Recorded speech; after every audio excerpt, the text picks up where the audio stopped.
பார்த்தீங்கன்னா கேரளாவில் Subramaniam temple, Murugan temple.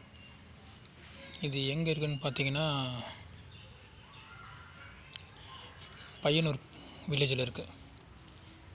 ரொம்ப ஃபேமஸான ஒரு டெம்பிள் இது கேரளாலேயே, சுப்பிரமணியம் முருகன் டெம்பிள்.